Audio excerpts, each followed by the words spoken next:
Hello दोस्तों, नमस्कार। आज हम एक बहुत ही महत्वपूर्ण टॉपिक प्रमुख शिक्षण सूत्र पर चर्चा करने वाले हैं। इसके पहले आप लोगों को जो है शिक्षण कौशल, शिक्षण के स्तर और शिक्षण के चर के बारे में चर्चा किया और यहाँ से अक्सर टेट और सुपर टेट में भी पूछे गए हैं क्वेश्चंस, जो कि बहुत ही महत्वपूर्ण टॉपिक है। इस पर हम चर्चा करना चाहते हैं। तो देखिए, टोटल शिक्षण सूत्रों की जो संख्या है वो 11 शिक्षण सूत्र बताया है और शिक्षण सूत्र के जनक जो है, तो ध्यान दीजिएगा, यहाँ पर हम लिख दे रहे हैं शिक्षण सूत्र के प्रतिपादक।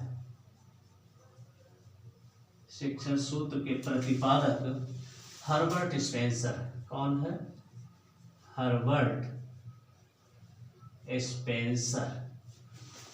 तो शिक्षण सूत्र के प्रतिपादक कौन है दोस्तों? हर्बर्ट स्पेंसर है, जिन्होंने टोटल 11 शिक्षण सूत्र, ध्यान दीजिएगा, कुल शिक्षण सूत्रों की संख्या कितने बताई है? 11 शिक्षण सूत्र कुल मिलाकर के बताया है हर्बर्ट स्पेंसर, और इन्हीं का समर्थन किया है रूसो और कमेनियस ने भी। तो पहला शिक्षण सूत्र आप देखेंगे, ज्ञात से अज्ञात की ओर। पहला क्या हो जाएगा?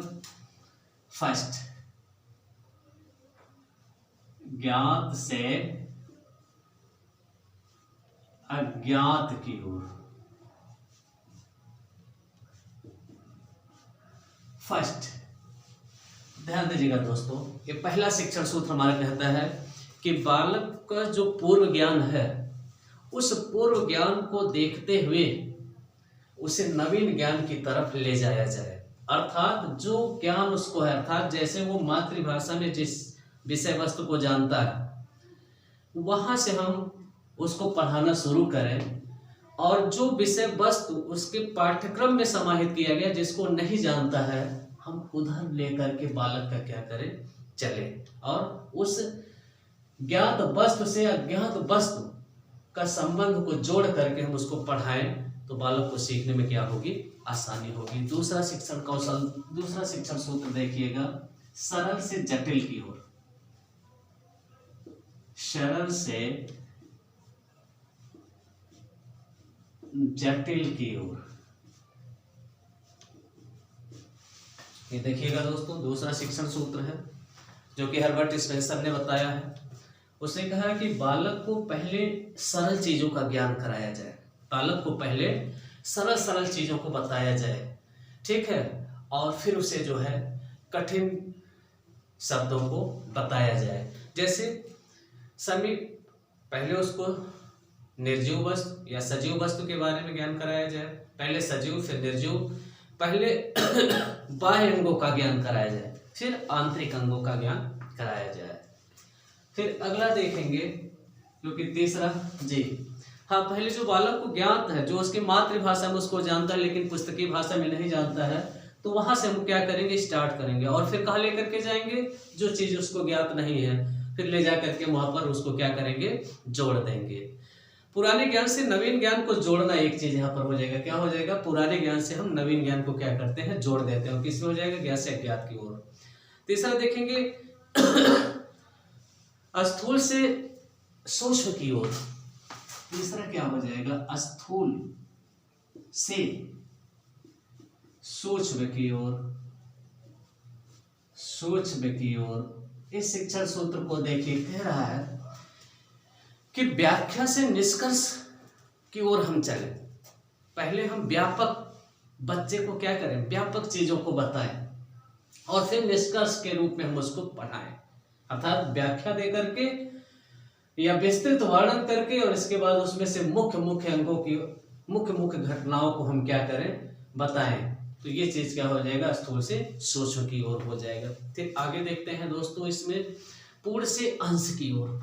देखिएगा, पूर्ण से अंश की ओर, एक पूर्ण से अंश की ओर, अंश की ओर।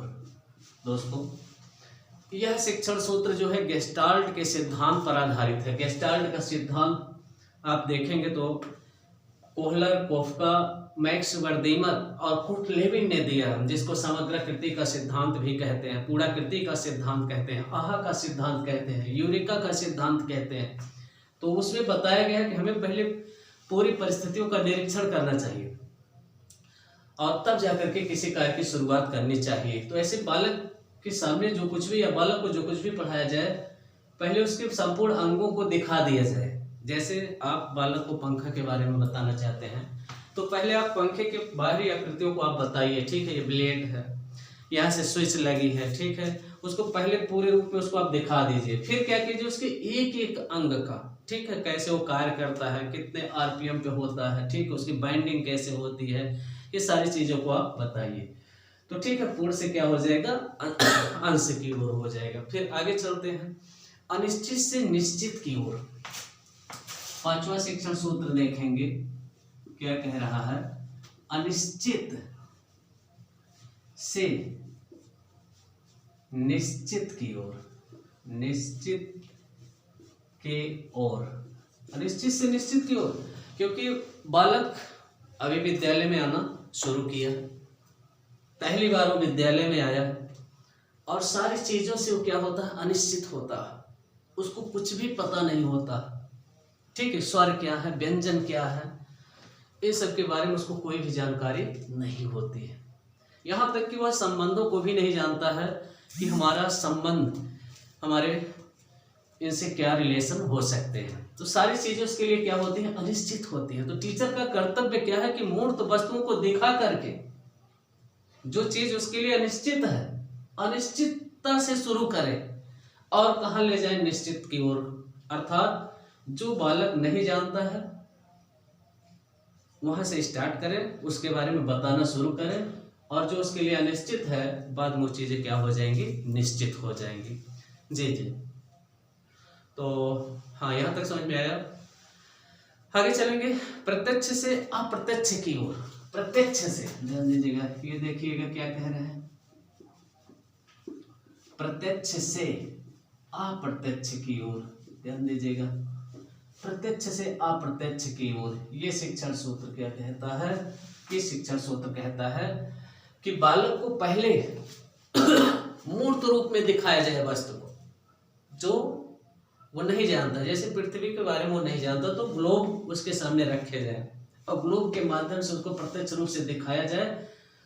तो जो चीजें वो नहीं जान सकता था, नहीं समझ सकता था, उस ग्लोब के माध्यम से या मॉडल के माध्यम से, चार्ट के माध्यम से, मानचित्र के माध्यम से हम प्रत्यक्ष रूप में दिखा करके, और जो चीजें उसके लिए अप्रत्यक्ष थी, ठीक है, उसको भी वो क्या करेगा, समझ जाएगा।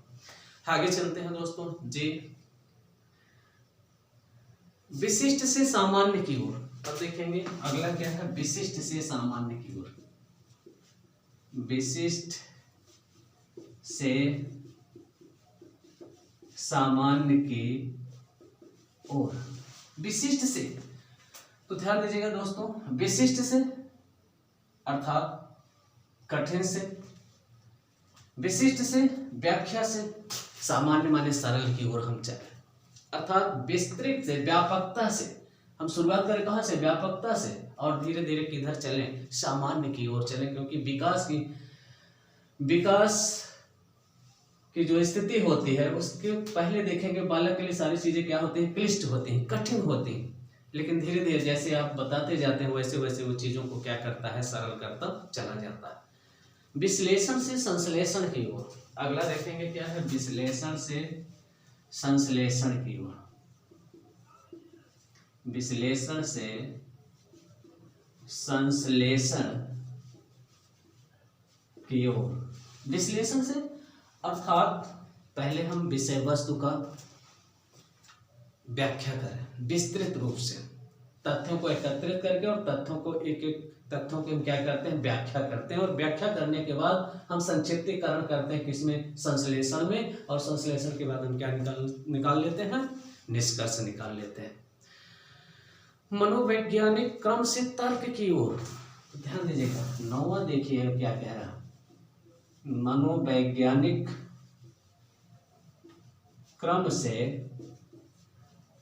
तर्क की ओर, मनोवैज्ञानिक क्रम से तर्क की ओर। अर्थात कुछ चीजें ऐसी हैं जो हमको बाह्य रूप से नहीं दिखाई देती, तो वहां से हम स्टार्ट करेंगे। मनोवैज्ञानिक क्रम से अर्थात उसकी रुचि, आयु, योग्यता, क्षमता, बुद्धि के अनुसार हम स्टार्ट करेंगे और फिर उसी के अनुसार हम उसमें तर्क का क्या करेंगे, विकास देंगे। उसी हिसाब से उसको हम तर्क देंगे, अर्थात उसकी आयु, रुचि, योग्यता, क्षमता क्या है, उसी के अनुसार हम क्या करेंगे, तर्क का प्रयोग करके शिक्षण को प्रदान करेंगे, ताकि बालक ज्यादा से ज्यादा क्या कर सके, सीख सके। अनुभव से युक्ति युक्त की ओर 10वां देखेंगे आप, अनुभव से युक्ति युक्त की ओर। अनुभव से युक्ति युक्त की ओर दोस्तों क्या, तो ध्यान दीजिएगा, बालक को किसी भी कार्य को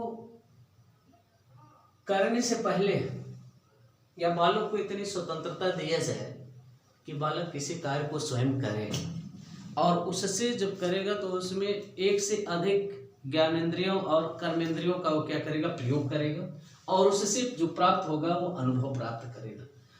और फिर आप चलेंगे युक्ति युक्त की ओर, अर्थात तर्क की ओर चलेंगे, तो अनुभव से जो उसने अनुभव किया और फिर वो तर्क देगा। जैसे उसने ग्रामीण स्तर पर देखा कि आंवले की पूजा क्यों होती है, पीपल की पूजा क्यों की जाती है, ठीक है। अब उसने क्या किया, अनुभव किया।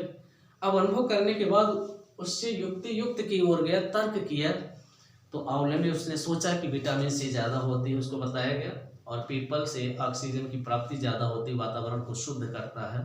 तो इससे वो कौन सा शिक्षण सूत्र का वहाँ पर प्रयोग किया, अनुभव से युक्ति युक्त की ओर। तो टीचर को जो है अनुभव से युक्ति युक्त की ओर शिक्षण सूत्र का प्रयोग करना चाहिए। प्रकृति का अनुसरण, अगला देखेंगे, 11वां आपका हो जाएगा प्रकृति का अनुसरण। प्रकृति का अनुसरण, तो प्रकृति का अनुसरण क्या कहता है कि बालक की जैसी प्रकृति हो, अगर बालक प्रतिभाशाली हो तो हमारे शिक्षण सूत्र उस तरह से होने चाहिए। अगर मंद बुद्धि का है तो हमारी शिक्षण शैली मंद बुद्धि के अनुसार होनी चाहिए, और सृजनशील बालक है तो हमारी शिक्षण विधि सृजनशीलता की तरह होनी चाहिए। जैसी उसकी प्रकृति है, जैसी रुचि है, आयु है, योग्यता है, क्षमता है, ठीक है, और जिस परिवेश में है उसके अनुसार हम क्या करें, शिक्षण प्रदान करें, तो यह हमारा शिक्षण सूत्र सक्सेस होगा और ज़्यादा से ज़्यादा बालक क्या होगा, अधिगम कर सकेगा। नमस्कार दोस्तों।